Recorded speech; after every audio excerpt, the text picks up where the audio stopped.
Hi friends, welcome to Classic Education YouTube channel. ಇವತ್ತಿನ ಒಂದು ವಿಡಿಯೋದಲ್ಲಿ ನಾವೇನ್ ಡಿಸ್ಕಸ್ ಮಾಡ್ತಿದೀವಿ ಅಂದ್ರೆ, ಇತ್ತೀಚೆಗೆ ಶಿಕ್ಷಕರ ನೇಮಕಾತಿ ಏನಾಗಿದ್ದಿಲ್ಲ ಅದರಲ್ಲಿ ಏನಪ್ಪಾ ಅಂದ್ರೆ ಕೆಲವೊಂದಿಷ್ಟು ಗೊಂದಲಗಳಿದ್ವು. ಆ ಗೊಂದಲಗಳ ಕುರಿತಂತೆ ಏನಪ್ಪಾ ಅಂದ್ರೆ ಶಾಲಾ ಶಿಕ್ಷಣ ಇಲಾಖೆಯವರು ಕೆಲವೊಂದಿಷ್ಟು ಕ್ಲಾರಿಫಿಕೇಶನ್ಸ್ ಅನ್ನ ಕೊಟ್ಟಿದ್ದಾರೆ. ಅದನ್ನ ನಾವಿಲ್ಲಿ ಡಿಸ್ಕಷನ್ ಮಾಡ್ತಾ ಇದೀವಿ. ನೋಡ್ರಿ, ಇದೇನು ನೋಟಿಫಿಕೇಶನ್ ರಿಲೀಸ್ ಮಾಡಿದ್ರಲ್ಲ, ಶಾಲಾ ಶಿಕ್ಷಣ ಇಲಾಖೆಯವರೇ ರಿಲೀಸ್ ಮಾಡಿದ್ದಾರೆ. ಏನ್ ಹೇಳ್ತಿದ್ದಾರೆ ನೋಡ್ರಿ: ಕೇಂದ್ರೀಕೃತ ದಾಖಲಾತಿ ಘಟಕ, ಶಾಲಾ ಶಿಕ್ಷಣ ಇಲಾಖೆ ಆಯುಕ್ತರ ಕಚೇರಿ, ಕೆಜಿ ರಸ್ತೆ, ಬೆಂಗಳೂರು, ಇವ್ರು ಏನ್ ಮಾಡಿದ್ರು ಅಂದ್ರೆ ಅಧಿಕೃತವಾಗಿ ಈ ಒಂದು ನೋಟಿಫಿಕೇಶನ್ ಅನ್ನ ರಿಲೀಸ್ ಮಾಡಿದ್ದಾರೆ. ಇಲ್ಲಿ ಏನ್ ಹೇಳ್ತಿದ್ದಾರೆ ಅಂದ್ರೆ, ಪದೇ ಪದೇ ಕೇಳಲಾಗುವ ಪ್ರಶ್ನೆಗಳಿಗೆ ಉತ್ತರಗಳು ಅಂದ್ರೆ ಫ್ರೀಕ್ವೆಂಟ್ಲಿ ಆಸ್ಕ್ಡ್ ಕ್ವಶನ್ಸ್ ಏನಪ್ಪಾ ಅಂದ್ರೆ ಆನ್ಸರ್ಸ್ ಅನ್ನ ಮಾಡಿದ್ದಾರೆ. ಇಲ್ಲಿ ನೋಡ್ರಿ, 2026-27ನೇ ಸಾಲಿನಲ್ಲಿ ಸರ್ಕಾರಿ ಪ್ರಾಥಮಿಕ ಶಾಲೆಗಳಲ್ಲಿ ಖಾಲಿ ಇರುವ ಪ್ರಾಥಮಿಕ ಶಾಲಾ ಶಿಕ್ಷಕ ಸಾಮಾನ್ಯ 1ರಿಂದ 5ನೇ ತರಗತಿ, ಸರ್ಕಾರಿ ಪ್ರಾಥಮಿಕ ಹಾಗೂ ಹಿರಿಯ ಪ್ರಾಥಮಿಕ ಶಾಲೆಗಳಲ್ಲಿ ದೈಹಿಕ ಶಿಕ್ಷಣ ಶಿಕ್ಷಕರು ಗ್ರೇಡ್ 2 1ರಿಂದ 8ನೇ ತರಗತಿ ವೃಂದದ ಹುದ್ದೆಗಳಿಗೆ ಹಾಗೂ ಪದವೀಧರ ಪ್ರಾಥಮಿಕ ಶಿಕ್ಷಕ 6ರಿಂದ 8ನೇ ತರಗತಿ ವೃಂದದ ಹುದ್ದೆಗಳಿಗೂ ಹಾಗೂ ಗಣಕ ವಿಜ್ಞಾನ ಶಿಕ್ಷಕರು 1ರಿಂದ 8ನೇ ತರಗತಿ ಹುದ್ದೆಗಳನ್ನು ಭರ್ತಿ ಮಾಡುವ ಸಂಬಂಧ ರಾಜ್ಯದ ಆಯಾ ಜಿಲ್ಲಾವಾರು ಅಧಿಸೂಚನೆಯನ್ನು ಹೊರಡಿಸಲಾಗಿದ್ದು, ಅರ್ಹ ಅಭ್ಯರ್ಥಿಗಳಿಂದ ಅರ್ಜಿಗಳನ್ನು ಆಹ್ವಾನಿಸಲಾಗಿದೆ. ಆಲ್ರೆಡಿ ಇದಕ್ಕೇನಂದ್ರೆ ನೋಟಿಫಿಕೇಶನ್ ರಿಲೀಸ್ ಮಾಡಿದರೆ ಅರ್ಜಿನೂ ಕೂಡ ಏನಪ್ಪಾ ಅಂದ್ರೆ 18th ಇಂದ ಸ್ಟಾರ್ಟ್ ಆಗಿದೆ. ಅದೇ ರೀತಿಯಾಗಿ ಶಿಕ್ಷಣ ಇಲಾಖೆಯು ಆಯಾ ವಿಭಾಗೀಯ ವ್ಯಾಪ್ತಿಯ ಸರ್ಕಾರಿ ಪ್ರೌಢಶಾಲೆಗಳಲ್ಲಿ ಖಾಲಿ ಇರುವ ಪ್ರೌಢಶಾಲಾ ಸಹ ಶಿಕ್ಷಕರು ಕನ್ನಡ ಭಾಷೆ, ಆಂಗ್ಲ ಭಾಷೆ, ಕಲಾ ಕನ್ನಡ ಅಥವಾ ಇಂಗ್ಲಿಷ್, ಜೀವ ವಿಜ್ಞಾನ ಕನ್ನಡ ಅಥವಾ ಇಂಗ್ಲಿಷ್ ಹಾಗೂ ದೈಹಿಕ ಶಿಕ್ಷಣ ಶಿಕ್ಷಕರು ಗ್ರೇಡ್ 1 ಹುದ್ದೆಗಳಿಗೆ ಅರ್ಹ ಅಭ್ಯರ್ಥಿಗಳನ್ನು ವಿಭಾಗ ಮಟ್ಟದ ಸ್ಪರ್ಧಾತ್ಮಕ ಪರೀಕ್ಷೆಯ ಮೂಲಕ ಹುದ್ದೆಗಳನ್ನು ಭರ್ತಿ ಮಾಡುವ ಸಂಬಂಧ ರಾಜ್ಯದ ಆಯಾ ವಿಭಾಗವಾರು ಅಧಿಸೂಚನೆಗಳನ್ನು ಹೊರಡಿಸಲಾಗಿದ್ದು, ಅರ್ಹರಾಗಿರುವ ಅಭ್ಯರ್ಥಿಗಳಿಂದ ನಿಗದಿಪಡಿಸಿರುವ ಆನ್ಲೈನ್ ಮೂಲಕ ಅರ್ಜಿಗಳನ್ನು ಕರೆಯಲಾಗಿದೆ.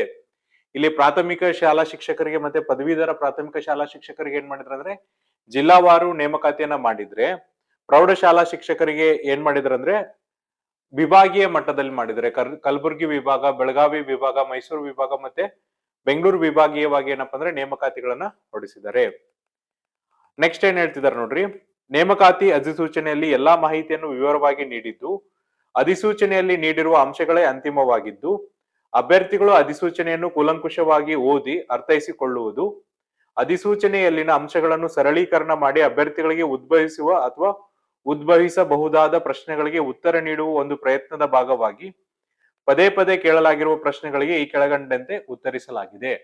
ಅಂದ್ರೆ ನೀವು ಎಲ್ಲ ಓದಿದ್ಮೇಲೂ ಏನಪ್ಪಾ ಅಂದ್ರೆ ಕೆಲವೊಂದಿಷ್ಟು ಡೌಟ್ಸ್ ಅರೈಸ್ ಆಗುತ್ತೆ. ಆ ಡೌಟ್ಸ್ ಗೆ ಏನ್ ಕ್ವಶನ್ಸ್ ಅನ್ನ ಬರುತ್ತಲ್ಲ, ಆ ಕ್ವಶನ್ಸ್ ಅನ್ನ ಫ್ರೀಕ್ವೆಂಟ್ ಆಗಿ ಕೇಳೋದ್ರಿಂದ ಅದಕ್ಕೆ ಏನ್ ಮಾಡಿದ್ರು ಅಂದ್ರೆ ಶಾಲಾ ಶಿಕ್ಷಣ ಇಲಾಖೆಯವರು ಉತ್ತರವನ್ನ ಕೊಟ್ಟಿದ್ದಾರೆ.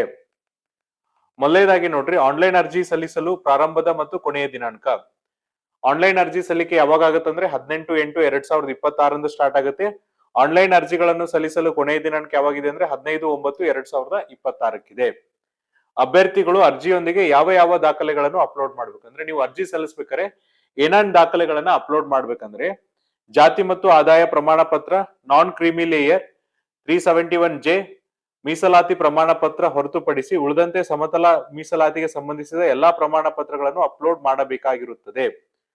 ಸೊ ನೋಡ್ರಿ, ಜಾತಿ ಮತ್ತು ಆದಾಯ ಪ್ರಮಾಣ ಪತ್ರ ನಾನ್ ಕ್ರೀಮಿ ಲೇಯರ್ ಇರಬೇಕು, ಜೊತೆಗೆ 371J ಮೀಸಲಾತಿ ಪ್ರಮಾಣ ಪತ್ರ ಹೊರತುಪಡಿಸಿ ಮತ್ತೇನ್ ಸಮತಲ ಮೀಸಲಾತಿಗೆ ಬೇಕಾದಂತ ಏನು ಪ್ರಮಾಣ ಪತ್ರಗಳಿದೆಯಲ್ಲ ಅವನ್ನೆಲ್ಲ ನೀವೇನಪ್ಪ ಅಂದ್ರೆ ಅಪ್ಲೋಡ್ ಮಾಡಬೇಕಾಗುತ್ತೆ ಅಂತ ಹೇಳ್ತಿದ್ದಾರೆ. ನೆಕ್ಸ್ಟ್ ನೋಡ್ರಿ, ಜಾತಿ ಮತ್ತೆ ಆದಾಯ ಪ್ರಮಾಣ ಪತ್ರಕ್ಕೆ ಸಂಬಂಧಿಸಿದಂತೆ ಕೆಲವೊಂದಿಷ್ಟು ಪ್ರಶ್ನೆಗಳನ್ನ ಬರ್ತವೆ, ಅದಕ್ಕೆ ಆನ್ಸರ್ ಅನ್ನ ಮಾಡ್ತಾ ಹೋಗಿದ್ದಾರೆ. ಮೊದಲೇ ಕ್ವಶನ್ಸ್ ನೋಡ್ರಿ: ನನ್ನ ಬಳಿ ಇರುವ ಜಾತಿ ಮತ್ತು ಆದಾಯ ಪ್ರಮಾಣ ಪತ್ರದಲ್ಲಿ ವ್ಯಾಸಂಗಕ್ಕಾಗಿ ಎಂದು ನಮೂದಿಸಲಾಗಿದೆ, ಸದರಿ ಪ್ರಮಾಣ ಪತ್ರವನ್ನು ನೇಮಕಾತಿಗೆ ಸಲ್ಲಿಸಬಹುದೇ? ಅದಕ್ಕೆ ಆನ್ಸರ್ ಅನ್ನ ಕೊಟ್ಟಿದ್ದಾರೆ. ಜಾತಿ ಮತ್ತು ಆದಾಯ ಪ್ರಮಾಣ ಪತ್ರದಲ್ಲಿ ವ್ಯಾಸಂಗಕ್ಕಾಗಿ ಎಂದು ನಮೂದಿಸಿದ್ದಲ್ಲಿ ಪರಿಗಣಿಸುವುದಿಲ್ಲ. ಅಂದ್ರೆ ನಿಮ್ಮ ಜಾತಿ ಮತ್ತು ಆದಾಯ ಪ್ರಮಾಣ ಪತ್ರದಲ್ಲಿ ಕೇವಲ ಅಧ್ಯಯನಕ್ಕಾಗಿ, ವ್ಯಾಸಂಗಕ್ಕಾಗಿ, ಸ್ಟಡಿ ಪರ್ಪಸ್ ಕೊಟ್ಟಿದ್ರೆ ಅದನ್ನ ಪರಿಗಣಿಸುವುದಿಲ್ಲ. ಬದಲಾಗಿ ಏನಪ್ಪಾ ಅಂದ್ರೆ ವ್ಯಾಸಂಗಕ್ಕಾಗಿ ಅಥವಾ ಉದ್ಯೋಗಕ್ಕಾಗಿ ಎಂದು ನಮೂದಿಸದೆ ಇರುವ ಪ್ರಮಾಣ ಪತ್ರ ಸಲ್ಲಿಸಬಹುದು. ಅಂದ್ರೆ ವ್ಯಾಸಂಗಕ್ಕಾಗಿ ಅಥವಾ ಉದ್ಯೋಗಕ್ಕಾಗಿ ಅಂತ ಏನ್ ನಮೂದಿಸಿರ್ತಾರಲ್ಲ ಅದನ್ನ ಕೊಡಬಹುದು, ಅಥವಾ ಉದ್ಯೋಗಕ್ಕಾಗಿ ಎಂದು ನಮೂದಿಸಿರುವ ಪ್ರಮಾಣ ಪತ್ರವನ್ನು ಕೂಡ ಸಲ್ಲಿಸಬಹುದು. ಅಂದ್ರೆ ವ್ಯಾಸಂಗಕ್ಕಾಗಿ ಮಾಡಿದ್ರೆ ಸಲ್ಲಿಸಂಗಿಲ್ಲ, ಬದಲಾಗಿ ಏನಪ್ಪಾ ಅಂದ್ರೆ ವ್ಯಾಸಂಗ ಅಥವಾ ಉದ್ಯೋಗಕ್ಕಾಗಿದ್ರೆ ಸಲ್ಲಿಸಬಹುದು, ಅಥವಾ ಉದ್ಯೋಗಕ್ಕಾಗಿನೇ ಕೊಟ್ಟಿದ್ರೆ ಅದನ್ನು ಕೂಡ ಸಲ್ಲಿಸಬಹುದು. ಅಭ್ಯರ್ಥಿಯು ನೇಮಕಾತಿ ಹೊಂದಿದ್ದಲ್ಲಿ ಜಾತಿ ಮತ್ತು ಆದಾಯ ಪ್ರಮಾಣ ಪತ್ರದ ಸಿಂಧುತ್ವ ಪ್ರಮಾಣ ಪತ್ರವನ್ನು ಸಲ್ಲಿಸುವುದು ಕಡ್ಡಾಯವಾಗಿರುತ್ತೆ. ಅಂದ್ರೆ ನೀವು ನೇಮಕಾತಿ ಆದ್ಮೇಲೆ ನಿಮ್ಮ ಡಾಕ್ಯುಮೆಂಟ್ ವೆರಿಫಿಕೇಶನ್ ಟೈಮ್ ಅಲ್ಲಿ ಏನಪ್ಪಾ ಅಂದ್ರೆ ಜಾತಿ ಮತ್ತೆ ಆದಾಯ ಪ್ರಮಾಣ ಪತ್ರದ ಸಿಂಧುತ್ವ ಪ್ರಮಾಣ ಪತ್ರವನ್ನು ಸಲ್ಲಿಸಬೇಕಾಗತ್ತೆ. ನೆಕ್ಸ್ಟ್ ಕ್ವಶನ್ ನೋಡ್ರಿ, ನೇಮಕಾತಿಗೆ ಜಾತಿ ಮತ್ತು ಆದಾಯ ಮೀಸಲಾತಿ ಕೋರಿ ಮುಖ್ಯ ಆಯ್ಕೆ ಪಟ್ಟಿಯಲ್ಲಿ ಸಾಮಾನ್ಯ ವರ್ಗದಲ್ಲಿ ಆಯ್ಕೆ ಆಗಿದ್ರು ಸಹ ಸಿಂಧುತ್ವ ಸಲ್ಲಿಸಬೇಕೆ? ಅಂದ್ರೆ ಇನ್ ಕೇಸ್ ನೋಡ್ರಿ ನೀವು ಜಾತಿ ಮತ್ತೆ ಆದಾಯ ಪ್ರಮಾಣ ಪತ್ರ ಹಾಕಿರ್ತೀರಾ, ಆದ್ರೂ ನೀವು GM ಕ್ಯಾಟಗರಿಯಲ್ಲಿ ಪಾಸ್ ಆದ್ರೂ ಸಹ ನೀವೇನಪ್ಪ ಅಂದ್ರೆ ಜಾತಿ ಮತ್ತು ಆದಾಯ ಪ್ರಮಾಣ ಪತ್ರದ ಸಿಂಧುತ್ವ ಪ್ರಮಾಣ ಪತ್ರ ಸಲ್ಲಿಸಬೇಕಂತ ಕ್ವಶನ್ ಕೇಳಿದರೆ ಅದಕ್ಕೆ ಉತ್ತರವನ್ನ ನೋಡ್ರಿ. ನೇಮಕಾತಿಗೆ ಜಾತಿ ಮತ್ತು ಆದಾಯದ ಮೀಸಲಾತಿ ಕೋರಿ ಮುಖ್ಯ ಆಯ್ಕೆ ಪಟ್ಟಿಯಲ್ಲಿ ಸಾಮಾನ್ಯ ವರ್ಗದಲ್ಲಿ ಅಂದ್ರೆ ಜನರಲ್ ಮೆರಿಟ್ ಅಲ್ಲಿ ಆಯ್ಕೆಯಾದರೂ ಅಥವಾ ಪ್ರವರ್ಗದ ಮೀಸಲಾತಿ ಅಡಿಯಲ್ಲಿ ಆಯ್ಕೆಯಾದರೂ ಸಿಂಧುತ್ವ ಪ್ರಮಾಣ ಪತ್ರವನ್ನು ಕಡ್ಡಾಯವಾಗಿ ಸಲ್ಲಿಸಬೇಕಾಗಿರುತ್ತದೆ. ಅಂದ್ರೆ ನೀವು ಮೀಸಲಾತಿ ಒಳಗಡೆ ಆದ್ರೂ ಸೆಲೆಕ್ಟ್ ಆಗ್ರಿ ಅಥವಾ ಜನರಲ್ ಕ್ಯಾಟಗರಿ ಆದ್ರೂ ಸೆಲೆಕ್ಟ್ ಆದ್ರಿ, ಆದ್ರೆ ನೀವೇನ್ ಮಾಡ್ಬೇಕಂದ್ರೆ ಸಿಂಧುತ್ವ ಪ್ರಮಾಣ ಪತ್ರವನ್ನ ಕೊಡಲೇಬೇಕಾಗಿರುತ್ತದೆ. ಜಾತಿ ಮತ್ತು ಆದಾಯ ಮೀಸಲಾತಿ ಪ್ರಮಾಣ ಪತ್ರದ ಸಿಂಧುತ್ವ ರದ್ದಾದಲ್ಲಿ ಉತ್ತಮ ಮೆರಿಟ್ ಇದ್ದರೂ ಸಹ ನೇಮಕಾತಿ ರದ್ದಾಗುತ್ತದೆ. ಸೊ ನೆನಪಿಟ್ಕೋರಿ, ತುಂಬಾ ಇಂಪಾರ್ಟೆಂಟ್ ಏನಪ್ಪಾ ಅಂದ್ರೆ ಜಾತಿ ಮತ್ತು ಆದಾಯ ಪ್ರಮಾಣ ಪತ್ರದ ಏನಂದ್ರೆ ಮೀಸಲಾತಿ ಪ್ರಮಾಣ ಪತ್ರ ಸಿಂಧುತ್ವ ರದ್ದಾದಲ್ಲಿ ಅಂದ್ರೆ ಅದೇನಾದ್ರೂ ಅಸಿಂಧು ಆತಂದ್ರೆ ನಿಮ್ ಮೆರಿಟ್ ಇದ್ರೂ ಸಹ ನಿಮ್ದೇನಂದ್ರೆ ನೇಮಕಾತಿಯನ್ನ ಕ್ಯಾನ್ಸಲ್ ಮಾಡ್ತಾರೆ. ನೆಕ್ಸ್ಟ್ ಕ್ವಶನ್ ನೋಡ್ರಿ, ನಾನು ಪರಿಶಿಷ್ಟ ಜಾತಿಯ ಅಭ್ಯರ್ಥಿಯಾಗಿದ್ದು ನಿಗದಿತ ನಮೂನೆ ಡಿ ಯಲ್ಲಿ ಪ್ರವರ್ಗ ಎ, ಪ್ರವರ್ಗ ಬಿ, ಪ್ರವರ್ಗ ಸಿ ಎಂದು ನಮೂದಿಸಿದ ಜಾತಿ ಪ್ರಮಾಣ ಪತ್ರವನ್ನು ಹೊಂದಿದ್ದು ಸದರಿ ಪ್ರಮಾಣ ಪತ್ರವನ್ನೇ ಸಲ್ಲಿಸಬಹುದೇ ಅಥವಾ ಪ್ರವರ್ಗ ಎ, ಪ್ರವರ್ಗ ಬಿ, ಪ್ರವರ್ಗ ಸಿ ಎಂದು ನಮೂದಿಸಿರುವ ಪ್ರಮಾಣ ಪತ್ರವನ್ನು ಸಲ್ಲಿಸಬೇಕೆ ಅಂತ ಕೇಳಿದ್ದಾರೆ. ಪರಿಶಿಷ್ಟ ಜಾತಿಗೆ ಏನ್ ಮಾಡಿದ್ರೆ ಇಂಟರ್ನಲ್ ರಿಸರ್ವೇಶನ್ ಕೊಟ್ಟು category A, category B, category C ಅಂತ ಮಾಡಿದ್ರೆ ಅದನ್ನ ಸಲ್ಲಿಸಬೇಕಂತ ಕೇಳಿದ್ದಾರೆ. ಅದಕ್ಕೆ ನೋಡ್ರಿ ಆನ್ಸರ್ ಏನ್ ಕೊಟ್ಟಿದ್ದಾರೆ ಅಂದ್ರೆ ಪರಿಶಿಷ್ಟ ಜಾತಿಗೆ ಸೇರಿದ ಅಭ್ಯರ್ಥಿಗಳು ನಮೂನೆ ಡಿ ಯಲ್ಲಿ ಇರುವ ಪ್ರವರ್ಗ ಎ, ಪ್ರವರ್ಗ ಬಿ, ಪ್ರವರ್ಗ ಸಿ ಎಂಬುದಾಗಿ ನಮೂದಿಸಿದ ಜಾತಿ ಪ್ರಮಾಣ ಪತ್ರವನ್ನು ಪಡೆದಿರುವುದು ಕಡ್ಡಾಯವಾಗಿರುತ್ತೆ. ನೀವೇನ್ ಮಾಡ್ಬೇಕಂದ್ರೆ ನಮೂನೆ ಡಿ ಯಲ್ಲಿರುವಂತದ್ದು ಪ್ರವರ್ಗ ಎ, ಪ್ರವರ್ಗ ಬಿ, ಪ್ರವರ್ಗ ಸಿ ಎಂಬುದಾಗಿರುವ ಜಾತಿ ಪ್ರಮಾಣ ಪತ್ರವನ್ನು ಪಡೆದುಕೊಳ್ಳುವುದು ಕಡ್ಡಾಯವಾಗಿರುತ್ತದೆ ಅಂತ ಹೇಳ್ತಿದ್ದಾರೆ. ನೆಕ್ಸ್ಟ್ ಕ್ವಶನ್ ನೋಡ್ರಿ, ನನಗೆ ವ್ಯಾಸಂಗದ ಉದ್ದೇಶಕ್ಕಾಗಿ 2A ಪ್ರವರ್ಗದಡಿಯಲ್ಲಿ ಜಾತಿ ಮತ್ತು ಆದಾಯ ಪ್ರಮಾಣ ಪತ್ರ ನೀಡಿರುತ್ತಾರೆ, ಆದರೆ ಉದ್ಯೋಗಕ್ಕಾಗಿ 3A ಪ್ರವರ್ಗದಡಿಯಲ್ಲಿ ಜಾತಿ ಮತ್ತು ಆದಾಯ ಪ್ರಮಾಣ ಪತ್ರವನ್ನು ನೀಡಿರಲಾಗುತ್ತದೆ. ನಾನು ಯಾವುದನ್ನು ಸಲ್ಲಿಸಬಹುದು? ಅಂದ್ರೆ ಈಗ ಏನ್ ಮಾಡಿರ್ತಾರೆ, ಸ್ಟಡಿ ಪರ್ಪಸ್ ಅಂತ 2A ಅಂತ ಕೊಟ್ಟಿರ್ತಾರೆ, ಬಟ್ ಜಾಬಿಗೋಸ್ಕರ 3A ಅಂತ ಕೊಟ್ಟಿರ್ತಾರೆ. ನಾನು ಯಾವ್ದು ಪ್ರಮಾಣ ಪತ್ರವನ್ನ ಸಲ್ಲಿಸಬೇಕು ಅಂತ ಕೇಳಿದ್ರೆ ಇಲ್ಲಿ ಉತ್ತರ ನೋಡ್ರಿ, ಕೆಲವು ಜಾತಿಗಳಿಗೆ ವ್ಯಾಸಂಗದ ಉದ್ದೇಶಕ್ಕಾಗಿ 2A ಪ್ರವರ್ಗದಡಿಯಲ್ಲಿ ಜಾತಿ ಮತ್ತು ಆದಾಯ ಪ್ರಮಾಣ ಪತ್ರವನ್ನು ನೀಡಲಾಗಿರುತ್ತದೆ, ಆದರೆ ಸಕ್ಷಮ ಪ್ರಾಧಿಕಾರದಿಂದ ಉದ್ಯೋಗಕ್ಕಾಗಿ ನೀಡಿರುವ 3A ಪ್ರವರ್ಗದಡಿಯಲ್ಲಿ ಆದಾಯ ಮತ್ತು ಪ್ರಮಾಣ ಪತ್ರವನ್ನು ಸಲ್ಲಿಸುವುದು. ಅಂದ್ರೆ ನಿಮ್ಗೆ ಉದ್ಯೋಗಕ್ಕಾಗಿ ಯಾವ ಪ್ರಮಾಣ ಪತ್ರವನ್ನ ಕೊಟ್ಟಿರ್ತಾರಲ್ಲ ಆ ಪ್ರಮಾಣ ಪತ್ರದ ಆಧಾರದ ಮೇಲೆ ಏನಪ್ಪಾ ಅಂದ್ರೆ ಅದೇ ಮೀಸಲಾತಿಯಲ್ಲಿ ನೀವೇನ್ ಮಾಡ್ಬೇಕಂದ್ರೆ ಅರ್ಜಿಗಳನ್ನ ಸಲ್ಲಿಸಬೇಕಾಗುತ್ತದೆ. ನೆಕ್ಸ್ಟ್ ನೋಡ್ರಿ, ಕಲ್ಯಾಣ ಕರ್ನಾಟಕ ವ್ಯಾಪ್ತಿಯ ಆರ್ಟಿಕಲ್ 371J ಮೀಸಲಾತಿಗೆ ಸಂಬಂಧಿಸಿದಂತೆ ಕೆಲವೊಂದಿಷ್ಟು ಪ್ರಶ್ನೆಗಳು ಉದ್ಭವ ಆಗುತ್ತೆ, ಅದಕ್ಕೆ ಆನ್ಸರ್ ಅನ್ನ ಮಾಡ್ತಾ ಹೋಗಿದ್ದಾರೆ. ನಾನು ಕಲ್ಯಾಣ ಕರ್ನಾಟಕ ವ್ಯಾಪ್ತಿಯ ನಿವಾಸಿಯಾಗಿದ್ದು ಸಕ್ಷಮ ಪ್ರಾಧಿಕಾರವು ನೀಡಿರುವ 371J ಪ್ರಮಾಣ ಪತ್ರವನ್ನು ಹೊಂದಿದ್ದು ಆದರೆ RD ನಂಬರ್ ಇರುವುದಿಲ್ಲ. ಸದರಿ ಪ್ರಮಾಣ ಪತ್ರವನ್ನು ನೇಮಕಾತಿಗೆ ಸಲ್ಲಿಸಬಹುದೇ? ಅಂದ್ರೆ ನನ್ನ ಕಡೆ ಆರ್ಟಿಕಲ್ 371J ಏನಪ್ಪಾ ಅಂದ್ರೆ ಪ್ರಮಾಣ ಪತ್ರ ಇದೆ, ಬಟ್ RD ನಂಬರ್ ಇಲ್ಲ, ಅಲ್ಲಿ ನಾನು ಸಲ್ಲಿಸಬಹುದಂದ್ರೆ ಸಕ್ಷಮ ಪ್ರಾಧಿಕಾರದಿಂದ ನೀಡಿರುವ ಹಾಗೂ RD ನಂಬರ್ ಹೊಂದಿರುವ 371J ಮೀಸಲಾತಿ ಪ್ರಮಾಣ ಪತ್ರವನ್ನು ಸಲ್ಲಿಸುವುದು ಕಡ್ಡಾಯವಾಗಿರುತ್ತದೆ. ಅಂದ್ರೆ ನಿಮ್ಮ 371J ಏನ್ ಪ್ರಮಾಣ ಪತ್ರ ಇರುತ್ತಲ್ಲಿ ಅಲ್ಲಿ RD ನಂಬರ್ ಇರುವುದು ಕಡ್ಡಾಯವಾಗಿರುತ್ತದೆ ಅಂತ ಹೇಳ್ತಿದ್ದಾರೆ. HK ಸರ್ಟಿಫಿಕೇಟ್ ಇದೆ, ಆದ್ರೆ ನಾನು ವಿವಾಹವಾಗಿ ನಾನ್ HK ಜಿಲ್ಲೆಯ ನಿವಾಸಿಯಾಗಿರುತ್ತೇನೆ, ನಾನು 371J ಮೀಸಲಾತಿ ಅಡಿಯಲ್ಲಿ ಅರ್ಜಿ ಸಲ್ಲಿಸಬಹುದೇ? ಸಕ್ಷಮ ಪ್ರಾಧಿಕಾರದಿಂದ ಪಡೆದಿರುವ RD ನಂಬರ್ ಹೊಂದಿರುವ ಆರ್ಟಿಕಲ್ 371J ಮೀಸಲಾತಿ ಪ್ರಮಾಣ ಪತ್ರವನ್ನು ಸಲ್ಲಿಸಿ 371J ಮೀಸಲಾತಿ ಅಡಿಯಲ್ಲಿ ಅರ್ಜಿವನ್ನ ಸಲ್ಲಿಸಬಹುದು. ಅಂದ್ರೆ ನೀವು ನಾನ್ HK ಗೆ ಮದುವೆ ಆಗಿದ್ರು ಸಹ ಏನ್ ಮಾಡ್ಬೋದು ಅಂದ್ರೆ ಸಕ್ಷಮ ಪ್ರಾಧಿಕಾರದಲ್ಲಿ ನೀವೇನಂದ್ರೆ 371J ಅಡಿಯಲ್ಲಿ ಮೀಸಲಾತಿ ಪ್ರಮಾಣ ಪತ್ರವನ್ನು ಪಡೆದು RD ನಂಬರ್ ಹೊಂದಿರಬೇಕು, ಅದನ್ನ ಸಲ್ಲಿಸಬಹುದು ಅಂತ ಹೇಳಿದ್ದಾರೆ. ನೆಕ್ಸ್ಟ್ ನೋಡ್ರಿ ಕ್ವಶನ್, ನಾನು 371J ಮೀಸಲಾತಿ ಅಭ್ಯರ್ಥಿಯಾಗಿದ್ದು ನಾನು ಕಲ್ಯಾಣ ಕರ್ನಾಟಕೇತರ ಜಿಲ್ಲೆಗಳಲ್ಲಿ ಅರ್ಜಿಯನ್ನ ಸಲ್ಲಿಸಬಹುದೇ? ಅಂದ್ರೆ ನಾನು ಆಲ್ರೆಡಿ ಏನಪ್ಪಾ ಅಂದ್ರೆ ಹೈದರಾಬಾದ್ ಕರ್ನಾಟಕ ವಿದ್ಯಾರ್ಥಿ ಆಗಿದ್ದೀನಿ, ನಾನು ಉಳಿಕೆ ಮೂಲ ವೃಂದಕ್ಕೂ ಅರ್ಜಿಯನ್ನ ಸಲ್ಲಿಸಬಹುದು ಅಂದ್ರೆ ಅರ್ಜಿ ಸಲ್ಲಿಸಬಹುದು ಅಂತ ಹೇಳಿದ್ದಾರೆ. ನೆಕ್ಸ್ಟ್ ಕ್ವಶನ್ ನೋಡ್ರಿ, ನಾನು 371J ಮೀಸಲಾತಿ ಅಭ್ಯರ್ಥಿ ಆಗಿದ್ದು ನಾನು ಕಲ್ಯಾಣ ಕರ್ನಾಟಕ ಜಿಲ್ಲೆಗಳಲ್ಲಿ 20% ಹುದ್ದೆಗಳಲ್ಲೂ ಅರ್ಜಿ ಸಲ್ಲಿಸಬಹುದೇ? ಅಂದ್ರೆ ಕಲ್ಯಾಣ ಕರ್ನಾಟಕದಲ್ಲಿ 80% ಏನ್ ಮಾಡಿದ್ದಾರೆ ಮೀಸಲಾತಿ ಕೊಟ್ಟಿದ್ದಾರೆ, 20% ಉಳಿಕೆ ಮೂಲ ವೃಂದದಲ್ಲಿ ಏನ್ ತುಂಬ್ತಿದಾರಲ್ಲ ಅಲ್ಲಿನ ಅರ್ಜಿ ಸಲ್ಲಿಸಬಹುದಾ ಅಂತ ಕೇಳಿದ್ರೆ ಅದಕ್ಕೆ ಏನ್ ಆನ್ಸರ್ ಮಾಡಿದ್ರು ಅಂದ್ರೆ ನಿಗದಿತ ಶುಲ್ಕದೊಂದಿಗೆ ಅರ್ಜಿಯನ್ನ ಸಲ್ಲಿಸಬಹುದು. ಅಂದ್ರೆ ನೀವು ಏನು ಶುಲ್ಕವನ್ನ ಫಿಕ್ಸ್ ಮಾಡಿದ್ರಲ್ಲ ಶುಲ್ಕವನ್ನ ತುಂಬಿ ಅರ್ಜಿಯನ್ನ ಸಲ್ಲಿಸಬಹುದು ಅಂತ ಹೇಳಿದ್ದಾರೆ. ನಾನು ನಾನ್ ಕೆಕೆ ಅಭ್ಯರ್ಥಿಯಾಗಿದ್ದು ಕಲ್ಯಾಣ ಕರ್ನಾಟಕದ ಮಿಕ್ಕುಳಿದ ವೃಂದದ ಶೇಕಡ 20% ಹುದ್ದೆಗಳಿಗೆ ಅರ್ಜಿಯನ್ನು ಸಲ್ಲಿಸಬಹುದೇ? ಅಂದ್ರೆ ಕಲ್ಯಾಣ ಕರ್ನಾಟಕದಲ್ಲಿ 80% ಹುದ್ದೆಗಳನ್ನ ಏನಂದ್ರೆ ಕಲ್ಯಾಣ ಕರ್ನಾಟಕದ ಅಭ್ಯರ್ಥಿಗಳಿಗೆ ಮೀಸಲಿಟ್ಟಿರ್ತಾರೆ. ಉಳಿದಂತೆ 20% ಹುದ್ದೆಗಳನ್ನ ಉಳಿಕೆ ಮೂಲ ವೃಂದದ ಹುದ್ದೆ ಅಭ್ಯರ್ಥಿಗಳೇನ್ ಮೀಸಲಿಟ್ಟಿರ್ತಾರಲ್ಲ ಅಂತಲ್ಲಿ ನಾನ್ ಕಲ್ಯಾಣ ಕರ್ನಾಟಕ ಅಭ್ಯರ್ಥಿ ಅರ್ಜಿಗಳನ್ನ ಸಲ್ಲಿಸಬಹುದಾ ಅಂತ ಕೇಳಿದ್ರೆ ಹೌದು, ಕಲ್ಯಾಣ ಕರ್ನಾಟಕ ಪ್ರದೇಶದ ವ್ಯಾಪ್ತಿಯಲ್ಲಿರುವ ಶೇಕಡ 20% ಮಿಕ್ಕುಳಿದ ವೃಂದದ ಹುದ್ದೆಗಳಿಗೆ ಜಿಬಿಎ ವ್ಯಾಪ್ತಿಯ ಬೆಂಗಳೂರು ಕೇಂದ್ರ ಜಿಲ್ಲೆ ಮತ್ತು ಬೆಂಗಳೂರು ಉತ್ತರ ಜಿಲ್ಲೆ ಇಲ್ಲಿನ 92% ಹುದ್ದೆಗಳಿಗೆ ಹಾಗೂ ಜಿಬಿಎ ವ್ಯಾಪ್ತಿಯ 2 ಜಿಲ್ಲೆಗಳಲ್ಲಿ ಹಾಗೂ ಕಲ್ಯಾಣ ಕರ್ನಾಟಕ ವ್ಯಾಪ್ತಿಯ 7 ಜಿಲ್ಲೆಗಳನ್ನು ಹೊರತುಪಡಿಸಿದ ಅಂದ್ರೆ ಬೆಂಗಳೂರಲ್ಲಿ ಏನಪ್ಪಾ ಅಂದ್ರೆ 2 ಜಿಲ್ಲೆಗಳನ್ನ ಬಿಟ್ಟು ಮತ್ತೆ ಕಲ್ಯಾಣ ಕರ್ನಾಟಕ ಜಿಲ್ಲೆಗಳನ್ನ ಬಿಟ್ಟು ರಾಜ್ಯದ ಉಳಿದ 26 ಜಿಲ್ಲೆಗಳಲ್ಲಿ ಶೇಕಡ 100% ಹುದ್ದೆಗಳಿಗೆ ರಾಜ್ಯಾದ್ಯಂತ ಏಕಕಾಲದಲ್ಲಿ ಪರೀಕ್ಷೆ ನಡೆಯಲಿದೆ. ಈ ಹುದ್ದೆಗಳಿಗೆ ರಾಜ್ಯದ ಯಾವ ಜಿಲ್ಲೆ ಅಭ್ಯರ್ಥಿ ಆದ್ರೂ ಅರ್ಜಿಯನ್ನ ಸಲ್ಲಿಸಬಹುದು. ಅಂದ್ರೆ ಈಗ ಏನ್ ಮಾಡ್ತಿದ್ರ ಅಂದ್ರೆ ನೋಡ್ರಿ, ಕಲ್ಯಾಣ ಕರ್ನಾಟಕದ 20% ಹುದ್ದೆಗಳಿಗೆ, ನೆಕ್ಸ್ಟ್ ಬೆಂಗಳೂರಲ್ಲಿರುವಂತ 92% ಹುದ್ದೆಗಳಿಗೆ, ಜೊತೆಗೆ ಬೆಂಗಳೂರು ವ್ಯಾಪ್ತಿ 2 ಜಿಲ್ಲೆಗಳಿಗೆ ಏನಪ್ಪಾ ಅಂದ್ರೆ ಬೇರೆ ಬೇರೆ ಪರೀಕ್ಷಾ ದಿನಾಂಕವನ್ನ ಕೊಟ್ಟಿದ್ದಾರೆ. ಇದೆಲ್ಲ ಬಿಟ್ಟು ಉಳಿಕೆ ಎಲ್ಲಾ ಎಕ್ಸಾಮ್ಸ್ ಏನಂದ್ರೆ ಒಂದೇ ಆಗಿರೋದ್ರಿಂದ ನೀವೇನ್ ಮಾಡ್ಬೋದು ಅಂದ್ರೆ ಬೇರೆ 26 ಜಿಲ್ಲೆ ಇದೆ ಅಂದ್ರೆ ಬೆಂಗಳೂರು 2 ಜಿಲ್ಲೆ ಬಿಟ್ಟು ಬೇರೆ 26 ಜಿಲ್ಲೆ ಅಭ್ಯರ್ಥಿಗಳು ನೀವೇನ್ ಮಾಡ್ಬೋದು ಅಂದ್ರೆ ಅರ್ಜಿಗಳನ್ನ ಸಲ್ಲಿಸಬಹುದು ಅಂತ ಹೇಳ್ತಿದ್ದಾರೆ. ನೆಕ್ಸ್ಟ್ ನೋಡ್ರಿ, ನಾನು 371J ಮೀಸಲಾತಿ ಅಭ್ಯರ್ಥಿ ಆಗಿದ್ದು ನಾನು ಜಿಬಿಎ ವ್ಯಾಪ್ತಿಯ ಬೆಂಗಳೂರು ಕೇಂದ್ರ ಜಿಲ್ಲೆ, ಬೆಂಗಳೂರು ಉತ್ತರ ಜಿಲ್ಲೆಗಳಲ್ಲಿ ಶೇಕಡ 8% ಹುದ್ದೆಗಳಿಗೂ ಅರ್ಜಿಯನ್ನ ಸಲ್ಲಿಸಬಹುದಾ ಅಂತ ಕೇಳ್ತಿದ್ದಾರೆ. ಅಂದ್ರೆ 8% ಹುದ್ದೆಗಳನ್ನ ಕಲ್ಯಾಣ ಕರ್ನಾಟಕದವರು ಮೀಸಲಾಗಿಟ್ಟಿದ್ದಾರೆ, ಅದಕ್ಕೆ ನಿಗದಿತ ಶುಲ್ಕದೊಂದಿಗೆ ಅರ್ಜಿಯನ್ನ ಸಲ್ಲಿಸಬಹುದು ಅಂತ ಹೇಳ್ತಿದ್ದಾರೆ. ನೆಕ್ಸ್ಟ್ ನೋಡ್ರಿ, ನಾನು 371J ಮೀಸಲಾತಿ ಹೊಂದಿದ್ದು PSTR, GPTR ಮತ್ತು HSTR ಹುದ್ದೆಗಳಿಗೆ ನಾನ್ ಕೆಕೆ ಮತ್ತು ಕೆಕೆ ಅರ್ಜಿ ಸಲ್ಲಿಸಬಹುದಾ? ಅಂದ್ರೆ ನೀವು ಆಲ್ರೆಡಿ ಕಲ್ಯಾಣ ಕರ್ನಾಟಕದ ಅಭ್ಯರ್ಥಿಗಳಾಗಿದ್ರೆ ನೀವು PSTR, GPTR ಮತ್ತೆ HSTR ಹುದ್ದೆಗಳಿಗೆ ಏನಪ್ಪಾ ಅಂದ್ರೆ ಕಲ್ಯಾಣ ಕರ್ನಾಟಕ ಮತ್ತೆ ಕಲ್ಯಾಣ ಕರ್ನಾಟಕೇತರ ಹುದ್ದೆಗಳಿಗೆ ಅರ್ಜಿಯನ್ನ ಸಲ್ಲಿಸಬಹುದು. ಅಂದ್ರೆ ಅಭ್ಯರ್ಥಿಯು 371J ಮೀಸಲಾತಿ ಪ್ರಮಾಣ ಪತ್ರ ಹೊಂದಿದ್ದಲ್ಲಿ ಕಲ್ಯಾಣ ಕರ್ನಾಟಕ ಮತ್ತು ಕಲ್ಯಾಣ ಕರ್ನಾಟಕೇತರ ಹುದ್ದೆ ಎರಡಕ್ಕೂ ಅರ್ಜಿಗಳನ್ನ ಸಲ್ಲಿಸಬಹುದಾಗಿದೆ ಅಂತ ಹೇಳ್ತಿದ್ದಾರೆ.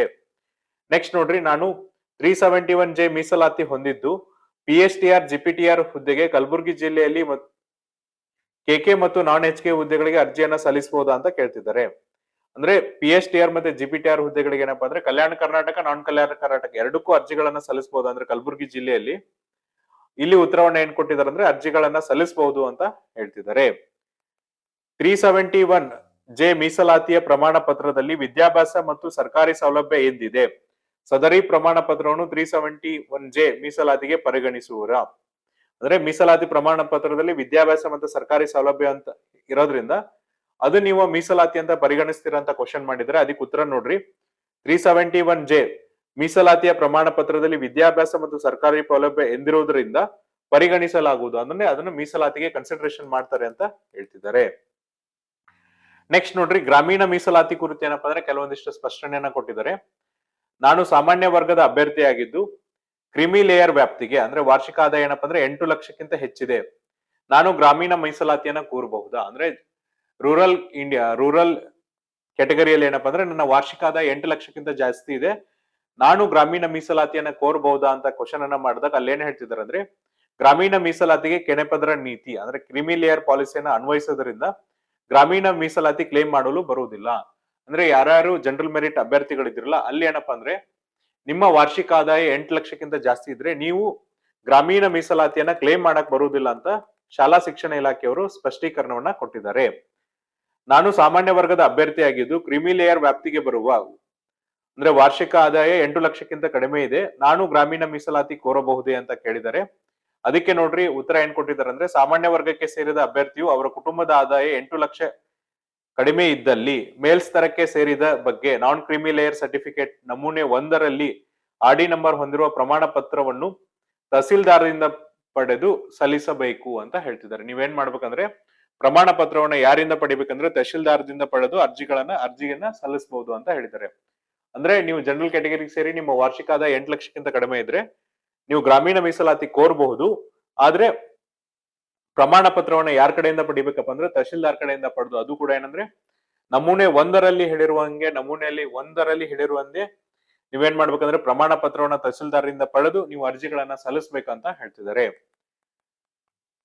ನೆಕ್ಸ್ಟ್ ನೋಡ್ರಿ, ನಾನು ಹಿಂದುಳಿದ ವರ್ಗಗಳಿಗೆ ಸೇರಿದ 2A 2B 3A 3B ಅಭ್ಯರ್ಥಿಯಾಗಿದ್ದು ಕುಟುಂಬದ ವಾರ್ಷಿಕ ಆದಾಯ 8 ಲಕ್ಷಕ್ಕಿಂತ ಹೆಚ್ಚಿದೆ, ನಾನು ಗ್ರಾಮೀಣ ಮೀಸಲಾತಿಯನ್ನ ಕೋರಬಹುದೇ? ಅಂದ್ರೆ 2A 2B 3A 3B ಗೆ ಅಭ್ಯರ್ಥಿಗಳು ಸೇರಿದ ಅಭ್ಯರ್ಥಿಗಳಿಗೆ ಅವರ ವಾರ್ಷಿಕ ಆದಾಯ 8 ಲಕ್ಷಕ್ಕಿಂತ ಜಾಸ್ತಿ ಇದ್ರೆ ಗ್ರಾಮೀಣ ಮೀಸಲಾತಿ ಕೋರಬಹುದೇ ಅಂತ ಕೇಳಿದ್ರೆ, ಇಲ್ಲಿ ಆನ್ಸರ್ ಅನ್ನ ಏನ್ ಮಾಡ್ತಿದಾರೆ ಅಂದ್ರೆ ಕ್ರಿಮಿ ಲೇಯರ್ ಪಾಲಿಸಿ ಇಲ್ಲಿ ಅನ್ವಯಿಸೋದ್ರಿಂದ ನೀವೇನಪ್ಪ ಅಂದ್ರೆ ಕ್ಲೇಮ್ ಮಾಡಲು ಬರುವುದಿಲ್ಲ ಅಂತ ಹೇಳ್ತಿದ್ದಾರೆ. ಅಂದ್ರೆ 8 ಲಕ್ಷಕ್ಕಿಂತ ಕಡಿಮೆ ಇದ್ರೆ ಬರುತ್ತೆ, 8 ಲಕ್ಷಕ್ಕಿಂತ ಜಾಸ್ತಿ ಇದ್ರೆ ಬರುವುದಿಲ್ಲ ಅಂತ ಹೇಳಿದ್ದಾರೆ. ನೆಕ್ಸ್ಟ್ ನೋಡ್ರಿ, ನಾನು ಪರಿಶಿಷ್ಟ ಜಾತಿ ಪರಿಶಿಷ್ಟ ಪಂಗಡ ಪ್ರವರ್ಗ 1ರ ಅಭ್ಯರ್ಥಿಯಾಗಿದ್ದು ನನಗೆ ಕ್ರಿಮಿ ಲೇಯರ್ ನೀತಿ ಅನ್ವಯಿಸುತ್ತದೆ, ಗ್ರಾಮೀಣ ಮೀಸಲಾತಿಯನ್ನ ಕೋರಬಹುದೇ ಅಂತ ಕೇಳ್ತಿದ್ದಾರೆ. ಯಾರಿಗೆ? ಪರಿಶಿಷ್ಟ ಜಾತಿ ಪರಿಶಿಷ್ಟ ಪಂಗಡ ಮತ್ತೆ ಪ್ರವರ್ಗ 1ರ ಅಭ್ಯರ್ಥಿಗಳಿಗೆ. ಇಲ್ಲಿ ಏನ್ ಹೇಳ್ತಿದ್ದಾರೆ ನೋಡ್ರಿ ಉತ್ತರವನ್ನ, ಪರಿಶಿಷ್ಟ ಜಾತಿ ಪರಿಶಿಷ್ಟ ಪಂಗಡ ಪ್ರವರ್ಗ 1ರ ಅಭ್ಯರ್ಥಿಗಳಿಗೆ ಆದಾಯದ ಮಿತಿ ಅಂದ್ರೆ ನಿಗದಿಪಡಿಸಿದ್ದಿಲ್ಲ. ಅವ್ರಿಗೇನಪ್ಪ ಅಂದ್ರೆ ಆದಾಯದ ಮಿತಿಯನ್ನ ನಿಗದಿಪಡಿಸಿಲ್ಲ. ಹಾಗಾಗಿ ನೀವೇನ್ ಮಾಡ್ಬೋದು ಅಂದ್ರೆ ಗ್ರಾಮೀಣ ಮೀಸಲಾತಿ ಕೋರಿದ ಅಭ್ಯರ್ಥಿಗಳಿಗೆ ಕ್ರಿಮಿ ಲೇಯರ್ ನೀತಿ ಇಲ್ಲಿ ಅನ್ವಯಿಸುವುದಿಲ್ಲ ಅಂತ ಹೇಳ್ತಿದ್ದಾರೆ. ಸೊ ನಿಮಗೆ ಯಾವುದೇ ತರನಾಗಿ ಏನಪ್ಪಾ ಅಂದ್ರೆ ಆದಾಯದ ಮಿತಿಯನ್ನ ನಿಗದಿಪಡಿಸಿಲ್ಲ, ಹಾಗಾಗಿ ನಿಮಗೆ ಕ್ರಿಮಿ ಲೇಯರ್ ನೀತಿ ಅನ್ವಯಿಸುವುದಿಲ್ಲ ಅಂತ ಹೇಳ್ತಿದ್ದಾರೆ. ನೆಕ್ಸ್ಟ್ ನೋಡ್ರಿ, ನಾನು ಸಾಮಾನ್ಯ ವರ್ಗ ಅಭ್ಯರ್ಥಿಯಾಗಿದ್ದು ವಾರ್ಷಿಕ ಆದಾಯ 8 ಲಕ್ಷಕ್ಕಿಂತ ಹೆಚ್ಚು ಹೊಂದಿ ಕೆನೆಪತ್ರ ಮಿತಿಗೆ ಒಳಪಡುತ್ತೇನೆ, ಗ್ರಾಮೀಣ ಮೀಸಲಾತಿ ಹೊರತುಪಡಿಸಿ ಉಳಿದಂತೆ ಸಮತಲ ಮೀಸಲಾತಿಯಾದ ಮಾಜಿ ಸೈನಿಕ, ಕನ್ನಡ ಮಾಧ್ಯಮ, ಅಂಗವೈಕಲ್ಯ, ಯೋಜನಾ ನಿರಾಶ್ರಿತ, ತೃತೀಯ ಲಿಂಗ ಮೀಸಲಾತಿಯನ್ನ ಕೋರಬಹುದೇ? ಅಂದ್ರೆ ಆಲ್ರೆಡಿ ನಾನು ಏನಪ್ಪಾ ಅಂದ್ರೆ GM ಕ್ಯಾಟಗರಿ ಇದ್ದೀನಿ, ನಂದು 8 ಲಕ್ಷಕ್ಕಿಂತ ಜಾಸ್ತಿ ಆದಾಯ ಇದೆ, ನಾನು ಗ್ರಾಮೀಣ ಮೀಸಲಾತಿಯನ್ನ ಬಿಟ್ಟು ಉಳಿದಂತೆ ಸಮತಲ ಮೀಸಲಾತಿ ಅಂತ ಮಾಜಿ ಸೈನಿಕ, ಕನ್ನಡ ಮಾಧ್ಯಮ, ಅಂಗವೈಕಲ್ಯ, ಯೋಜನಾ ನಿರಾಶ್ರಿತ, ತೃತೀಯ ಲಿಂಗಿ ಇದಕ್ಕೆ ಮೀಸಲಾತಿಯನ್ನ ಕೋರಬಹುದಂದ್ರೆ ಇಲ್ಲಿ ಉತ್ತರ ನೋಡ್ರಿ, ವಾರ್ಷಿಕ 8 ಲಕ್ಷಕ್ಕಿಂತ ಹೆಚ್ಚು ಆದಾಯವನ್ನು ಹೊಂದಿ ಕೆನೆಪದರ ಮಿತಿಗೆ ಒಳಪಡುವ ಸಾಮಾನ್ಯ ವರ್ಗ ಸೇರುವ ಅಭ್ಯರ್ಥಿಗಳು ಗ್ರಾಮೀಣ ಮೀಸಲಾತಿ ಹೊರತುಪಡಿಸಿ, ಅಂದ್ರೆ ನಿಮ್ಗೇನ್ ರೂರಲ್ ಕ್ಯಾಟಗರಿ ರಿಸರ್ವೇಶನ್ ಇರ್ತಲ್ಲ ಅದನ್ನ ಬಿಟ್ಟು ಉಳಿದಂತೆ ಸಮತಲ ಮೀಸಲಾತಿ ಆದಂತ ಮಾಜಿ ಸೈನಿಕ, ಕನ್ನಡ ಮಾಧ್ಯಮ, ಅಂಗವೈಕಲ್ಯ, ಯೋಜನಾ ನಿರಾಶ್ರಿತ, ತೃತೀಯ ಲಿಂಗಿ ಮೀಸಲಾತಿಗೆ ನೀವೇನಪ್ಪ ಅಂದ್ರೆ ಮೀಸಲಾತಿ ಕೋರಬಹುದಾಗಿದೆ. ಯಾವ್ದಾವ್ದಕ್ಕೆ ನೀವು ಮೀಸಲಾತಿಯನ್ನ ಕೋರಬಹುದು ಅಂದ್ರೆ ರೂರಲ್ ಕ್ಯಾಟಗರಿ ಬಿಟ್ಟು. ನೆಕ್ಸ್ಟ್ ನೋಡ್ರಿ, ex service man, Kannada medium, ಆಮೇಲೆ ಏನಪ್ಪಾ ಅಂದ್ರೆ ಫಿಸಿಕಲ್ ಡಿಸೇಬಲ್ಡ್, ಆಮೇಲೆ PDP ಅಂದ್ರೆ ಯೋಜನಾ ನಿರಾಶ್ರಿತರು ಮತ್ತೆ ತೃತೀಯ ಲಿಂಗಿಗಳಿಗೆ ನೀವು ಮೀಸಲಾತಿಯನ್ನ ಕೋರಬಹುದಾಗಿದೆ. ನೆಕ್ಸ್ಟ್ ನೋಡ್ರಿ, ನಾನು 2A ಪ್ರವರ್ಗಕ್ಕೆ ಸೇರಿದ್ದು 1ನೇ ತರಗತಿಯಿಂದ 10ನೇ ತರಗತಿಯವರೆಗೆ ಗ್ರಾಮೀಣ ಪ್ರದೇಶದಲ್ಲಿ ವ್ಯಾಸಂಗ ಮಾಡಿದ್ದೇನೆ, ನನ್ನ ತಂದೆಯವರು ಸರ್ಕಾರಿ ನೌಕರಿಯಲ್ಲಿದ್ದು ವಾರ್ಷಿಕ ಆದಾಯ 8 ಲಕ್ಷಕ್ಕಿಂತ ಹೆಚ್ಚಿರುತ್ತದೆ, ಸಾಮಾನ್ಯ ವರ್ಗದಲ್ಲಿ ಗ್ರಾಮೀಣ ಮೀಸಲಾತಿ ಅನ್ವಯಿಸುತ್ತದೆ ಅಂತ ಕೇಳಿದ್ದಾರೆ. ಅಂದ್ರೆ 2A ಪ್ರವರ್ಗಕ್ಕೆ ಸೇರಿ 1ರಿಂದ 10ನೇ ತರಗತಿವರೆಗೂ ಏನ್ ಮಾಡಿದ್ರೆ ಅಂದ್ರೆ ಗ್ರಾಮೀಣ ಪ್ರದೇಶದಲ್ಲೇ ವ್ಯಾಸಂಗ ಮಾಡಿದ್ರೆ, ಆದ್ರೆ ಅವ್ರ ತಂದೆಯ ಸರ್ಕಾರಿ ಕೆಲಸ ಇರೋದ್ರಿಂದ ಏನಪ್ಪಾ ಅಂದ್ರೆ 8 ಲಕ್ಷಕ್ಕಿಂತ ಜಾಸ್ತಿ ಆಗುತ್ತೆ, ಅವರು ಗ್ರಾಮೀಣ ಅಭ್ಯರ್ಥಿ ಮೀಸಲಾತಿಯನ್ನ ಕೋರಬಹುದು. ಅಂದ್ರೆ ಗ್ರಾಮೀಣ ಮೀಸಲಾತಿಗೆ ಕೆನಪತ್ರ ನೀತಿ ಅನ್ವಯಿಸುವುದರಿಂದ ಅಭ್ಯರ್ಥಿಯ ಕುಟುಂಬದ ವಾರ್ಷಿಕ ಆದಾಯ 8 ಲಕ್ಷಕ್ಕಿಂತ ಹೆಚ್ಚಿದ್ದಲ್ಲಿ ಗ್ರಾಮೀಣ ಮೀಸಲಾತಿಯನ್ನು ಕೋರಲು ಅವಕಾಶವಿರುವುದಿಲ್ಲ ಅಂತ ಸ್ಪಷ್ಟೀಕರಣವನ್ನ ಕೊಟ್ಟಿದ್ದಾರೆ. ನೆಕ್ಸ್ಟ್ ನೋಡ್ರಿ, ಶೈಕ್ಷಣಿಕ ವಿದ್ಯಾರ್ಥಿಗೆ ಸಂಬಂಧಿಸಿದಂತೆ ನಾನು GPT ಹುದ್ದೆಯ ಆಕಾಂಕ್ಷಿಯಾಗಿದ್ದು ಪದವಿಯಲ್ಲಿ ಸರಾಸರಿ ಅಂಕಗಳನ್ನು ಗಳಿಸಿರಬೇಕೆ ಅಥವಾ ಹುದ್ದೆಯ ವಿಷಯಕ್ಕೆ ನಿಗದಿಪಡಿಸಿದ ಸಮೂಹ ವಿಷಯಗಳಲ್ಲಿ 50ರಷ್ಟು ಅಂಕಗಳನ್ನ ಗಳಿಸಿರಬೇಕಂತ ಕೇಳ್ತಿದ್ದಾರೆ. ಅಂದ್ರೆ ಪದವಿಯಲ್ಲಿ ಎಲ್ಲಾ ವಿಷಯಗಳಲ್ಲೂ 50% ಹೊಂದಿರಬೇಕು, ಅಥವಾ ಜಸ್ಟ್ ಯಾವ ಒಂದು ಸಬ್ಜೆಕ್ಟ್ ನಾವು ಅಪ್ಲೈ ಮಾಡ್ತಿದ್ವಲ್ಲ ಅಲ್ಲಿ 50% ಪಡೆಯಬೇಕಂತ ಕೇಳಿದಾಗ ಉತ್ತರವನ್ನ ನೋಡ್ರಿ, ಪದವಿಯಲ್ಲಿ ಒಟ್ಟಾರೆಯಾಗಿ ಸರಾಸರಿ ಈ 50% ಅಂಕಗಳನ್ನು ಹೊಂದಿದ್ದರೆ ಅರ್ಜಿಯನ್ನ ಸಲ್ಲಿಸಬಹುದು. ಅಂದ್ರೆ ಓವರ್ ಆಲ್ ಅಗ್ರಿಗೇಟ್ 50% ಇದ್ರೆ ಮಾತ್ರ ನೀವು ಅರ್ಜಿಯನ್ನ ಸಲ್ಲಿಸಬಹುದು ಅಂತ ಹೇಳ್ತಿದ್ದಾರೆ. ನೆಕ್ಸ್ಟ್ ನೋಡ್ರಿ, ನಾನು ಪ್ರಾಥಮಿಕ ಶಾಲಾ ಶಿಕ್ಷಕ PST, ಪದವೀಧರ ಪ್ರಾಥಮಿಕ ಶಾಲಾ ಶಿಕ್ಷಕ GPT ಮತ್ತು ಪ್ರೌಢಶಾಲಾ ಸಹ ಶಿಕ್ಷಕ AM ಈ 3 ವೃಂದಗಳಿಗೆ ವಿದ್ಯಾರ್ಥಿಯನ್ನು ಹೊಂದಿದ್ದೇನೆ. ನಾನು ಎಲ್ಲಾ 3 ವೃಂದಗಳಿಗೆ ಒಂದೇ ಜಿಲ್ಲೆಯಲ್ಲಿ ಅರ್ಜಿ ಸಲ್ಲಿಸಬೇಕೆ? ಅಂದ್ರೆ ನಾನೇನಪ್ಪ ಅಂದ್ರೆ PSTRಗೂ ಅಪ್ಲೈ ಮಾಡಬಹುದಾ, GPSTRಗೂ ಅಪ್ಲೈ ಮಾಡಬಹುದಾ, ಮತ್ತೆ HSTRಗೂ ಅಪ್ಲೈ ಮಾಡಬಹುದಾ? ಯಾಕಂದ್ರೆ ನನ್ನ ಕಡೆ 3 ಕ್ವಾಲಿಫಿಕೇಶನ್ಸ್ ಇದೆ, ನಾ 3 ಹುದ್ದೆಗಳಿಗೆ ಒಂದೇ ಜಿಲ್ಲೆಯಲ್ಲಿ ಅಪ್ಲೈ ಮಾಡಬಹುದಾ ಅಂತ ಕೇಳಿದಾಗ ಇಲ್ಲಿ ಉತ್ತರ ನೋಡ್ರಿ ಏನ್ ಹೇಳ್ತಿದಾರೆ ಅಂದ್ರೆ, ಪ್ರಾಥಮಿಕ ಶಾಲಾ ಶಿಕ್ಷಕ, ಪದವೀಧರ ಪ್ರಾಥಮಿಕ ಶಾಲಾ ಶಿಕ್ಷಕ ಮತ್ತು ಪ್ರೌಢಶಾಲಾ ಶಿಕ್ಷಕ ಈ 3 ವೃಂದಗಳಿಗೆ ವಿದ್ಯಾರ್ಹತೆ ಹೊಂದಿರುವ ಅಭ್ಯರ್ಥಿಯು ತಾನು ಇಚ್ಛೆಯಂತೆ ಬೇರೆ ಬೇರೆ ವೃಂದಕ್ಕೆ ಬೇರೆ ಬೇರೆ ಜಿಲ್ಲೆಗಳಿಗೆ ಅರ್ಜಿ ಸಲ್ಲಿಸಬಹುದು, ಆದ್ರೆ ಒಂದು ವೃಂದಕ್ಕೆ ಒಂದೇ ಜಿಲ್ಲೆಯನ್ನ ಆಯ್ಕೆ ಮಾಡಿಕೊಳ್ಳಬೇಕಾಗಿರುತ್ತದೆ. ಅಂದ್ರೆ ನೀವು ಒಂದೇ ಜಿಲ್ಲೆಯಲ್ಲಿ ಏನಪ್ಪಾ ಅಂದ್ರೆ 3 ಹುದ್ದೆಗಳಿಗೆ ಅರ್ಜಿ ಸಲ್ಲಿಸಲಾಗಲ್ಲ, ಬದಲಾಗಿ ನೀವೇನ್ ಮಾಡ್ಬೋದು ಅಂದ್ರೆ ಬೇರೆ ಬೇರೆ ಜಿಲ್ಲೆಗೆ ಬೇರೆ ಬೇರೆ ವೃಂದ, ಅಂದ್ರೆ ಒಂದ್ ಜಿಲ್ಲೆಯಲ್ಲಿ ನೀವು PSTR ಅಪ್ಲೈ ಮಾಡಬಹುದು, ಇನ್ನೊಂದು ಜಿಲ್ಲೆಯಲ್ಲಿ ನೀವು GPTR ಅಪ್ಲೈ ಮಾಡಬಹುದು, ಇನ್ನೊಂದು ಜಿಲ್ಲೆಯಲ್ಲಿ ನೀವು ಏನಂದ್ರೆ HSTR ಗೆ ಅಪ್ಲೈ ಮಾಡಬಹುದು. ಆದ್ರೆ 3 ಕೂಡ ಏನಪ್ಪಾ ಅಂದ್ರೆ ಒಂದೇ ಜಿಲ್ಲೆಯಲ್ಲಿ ಅಪ್ಲೈ ಮಾಡಕ್ ಬರಲ್ಲ ಅಂತ ಹೇಳ್ತಿದ್ದಾರೆ. ನೆಕ್ಸ್ಟ್ ನೋಡ್ರಿ, ಜಿಪಿಟಿ ಕನ್ನಡ ಭಾಷಾ ವಿಷಯದ ಹುದ್ದೆಗೆ ಪದವಿಯಲ್ಲಿ ಕನ್ನಡ ವಿಷಯವನ್ನು ಐಚ್ಛಿಕವಾಗಿ 3 ವರ್ಷಗಳು ಅಧ್ಯಯನ ಮಾಡಿರಬೇಕೆ ಅಥವಾ ಪದವಿಯಲ್ಲಿ ಭಾಷೆಯನ್ನಾಗಿ ಅಧ್ಯಯನ ಮಾಡಿದ್ದರೆ ಸಾಕಾಗುವುದಿಲ್ಲವೇ? ಅಂದ್ರೆ ನೋಡ್ರಿ, ಕನ್ನಡ ಭಾಷಾ ಶಿಕ್ಷಕರಿಗೆ ಏನಪ್ಪಾ ಅಂದ್ರೆ ನೀವು 3 ವರ್ಷ ಕನ್ನಡವನ್ನ ಐಚ್ಛಿಕವಾಗಿ ಆಪ್ಷನಲ್ ಆಗಿ ಓದಿರ್ಬೇಕೆ ಅಥವಾ ಒಂದು ಭಾಷೆಯನ್ನಾಗಿ ಓದಿದ್ರೆ ಸಾಕ ಅಂತ ಕ್ವಶನ್ ಅನ್ನ ಮಾಡಿದ್ರೆ, ಅದಕ್ಕೆ ನೋಡ್ರಿ, ಜಿಪಿಟಿ ಕನ್ನಡ ಭಾಷಾ ವಿಷಯದ ಹುದ್ದೆಗೆ ಅರ್ಜಿ ಸಲ್ಲಿಸಲು ಬಯಸುವ ಅಭ್ಯರ್ಥಿಯು ಪದವಿಯಲ್ಲಿ ಕನ್ನಡ ಭಾಷೆಯನ್ನು ಐಚ್ಛಿಕವಾಗಿ 3 ವರ್ಷಗಳು ಅಧ್ಯಯನ ಮಾಡಿರುವುದು ಕಡ್ಡಾಯವಾಗಿದೆ. ಅಂದ್ರೆ ನೀವು 3 ವರ್ಷ ಏನಪ್ಪಾ ಅಂದ್ರೆ ಕನ್ನಡವನ್ನ ಆಪ್ಷನಲ್ ಸಬ್ಜೆಕ್ಟ್ ಆಗಿ ಐಚ್ಛಿಕ ವಿಷಯವನ್ನಾಗಿ 3 ವರ್ಷವನ್ನು ಓದಿರುವುದು ಕಡ್ಡಾಯವಾಗಿದೆ ಅಂತ ಹೇಳ್ತಿದ್ದಾರೆ. ನೆಕ್ಸ್ಟ್ ನೋಡ್ರಿ, ನಾನು ಪದವಿಯನ್ನು ಕನ್ನಡ ಮಾಧ್ಯಮದಲ್ಲಿ ಅಧ್ಯಯನ ಮಾಡಿದ್ದು ಪ್ರೌಢಶಾಲಾ ಶಿಕ್ಷಕರ ನೇಮಕಾತಿಯ ಕೋರ್ ವಿಷಯಕ್ಕೆ ಅಂದರೆ ಕಲಾ ಕನ್ನಡ, ಆಂಗ್ಲ ಮಾಧ್ಯಮ, ಜೀವವಿಜ್ಞಾನ ಆಂಗ್ಲ ಮಾಧ್ಯಮ ಹುದ್ದೆಗೆ ಅರ್ಜಿಯನ್ನು ಸಲ್ಲಿಸಬಹುದೇ ಅಂತ ಕೇಳ್ತಿದ್ದಾರೆ. ಅದಕ್ಕೆ ಉತ್ತರ ನೋಡ್ರಿ, ಇಂಗ್ಲಿಷ್ ಭಾಷೆಯನ್ನು ಪದವಿಯಲ್ಲಿ ಒಂದು ಭಾಷೆಯನ್ನಾಗಿ ಅಧ್ಯಯನ ಮಾಡಿರಬೇಕು ಅಥವಾ SSLCಯಲ್ಲಿ ಆಂಗ್ಲ ಭಾಷೆಯನ್ನು ಪ್ರಥಮ ಅಥವಾ ದ್ವಿತೀಯ ಭಾಷೆಯನ್ನಾಗಿ ಅಧ್ಯಯನ ಮಾಡಿರಬೇಕು ಅಥವಾ SSLC ಅಥವಾ ಪದವಿಯನ್ನು ಇಂಗ್ಲಿಷ್ ಮಾಧ್ಯಮದಲ್ಲಿ ಅಧ್ಯಯನ ಮಾಡಿರಬೇಕು ಅಥವಾ UGC ಮಾನ್ಯತೆ ಹೊಂದಿರುವ ವಿಶ್ವವಿದ್ಯಾಲಯದಿಂದ ಆ ಭಾಷೆಯ ಡಿಪ್ಲೊಮಾ ಅರ್ಹತೆಯನ್ನು ಹೊಂದಿರತಕ್ಕದ್ದು.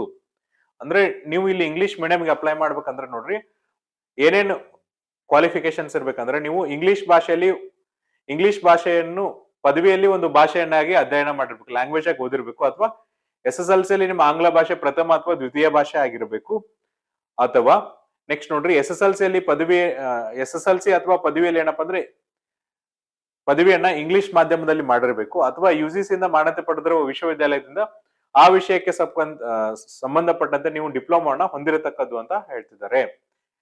ನೆಕ್ಸ್ಟ್ ನೋಡ್ರಿ, ಪ್ರಾಥಮಿಕ ಶಾಲಾ ಶಿಕ್ಷಕರು PET ಗ್ರೇಡ್ 2 1ರಿಂದ 8ನೇ ತರಗತಿ ಹುದ್ದೆಗೆ ಮತ್ತು ಪ್ರೌಢಶಾಲಾ ಸಹ ಶಿಕ್ಷಕರ ಹುದ್ದೆಗೆ ಅಂದ್ರೆ ಗ್ರೇಡ್ 2 PET ಗ್ರೇಡ್ 1 ಹುದ್ದೆಗೆ ಅರ್ಜಿ ಸಲ್ಲಿಸಲು TET ಅಥವಾ CTET ಅಗತ್ಯವೇ? ಅಂದ್ರೆ ಇವು ಬೇಕಾಗಿದೆಯಾ ಅಂತ ಕ್ವಶನ್ ಕೇಳಿದ್ದಾರೆ. ಅದಕ್ಕೆ ಉತ್ತರ ನೋಡ್ರಿ, ಪ್ರಾಥಮಿಕ ಶಾಲಾ PET ಗ್ರೇಡ್ 2 1ರಿಂದ 8ನೇ ತರಗತಿ ವೃಂದದ ಹುದ್ದೆಗೆ ಮತ್ತು ಪ್ರೌಢಶಾಲಾ ಸಹ ಶಿಕ್ಷಕ ವೃಂದದ ಹುದ್ದೆಗೆ PET ಗ್ರೇಡ್ 1 ಹುದ್ದೆಗೆ ಅರ್ಜಿ ಸಲ್ಲಿಸಲು TET ಮತ್ತು CTET ಅಗತ್ಯವಿರುವುದಿಲ್ಲ ಅಂತ ಹೇಳಿದ್ದಾರೆ. ಅಂದ್ರೆ ನಿಮಗೆ ಯಾರು ಪ್ರಾಥಮಿಕ ಶಾಲಾ ಶಿಕ್ಷಕರು 1ರಿಂದ 8ನೇ ತರಗತಿ ಮತ್ತೆ ಪ್ರೌಢಶಾಲಾ ಸಹ ಶಿಕ್ಷಕರು PET ಗ್ರೇಡ್ 2 ಅಥವಾ PET ಗ್ರೇಡ್ 1 ಹುದ್ದೆಗೆ ಅರ್ಜಿಯನ್ನ ಸಲ್ಲಿಸಿದ್ರಲ್ಲ, ನಿಮಗೆ TET ಮತ್ತೆ CTET ಅಗತ್ಯವಿರುವುದಿಲ್ಲ ಅಂತ ಸ್ಪಷ್ಟನೆಯನ್ನ ಕೊಟ್ಟಿದ್ದಾರೆ.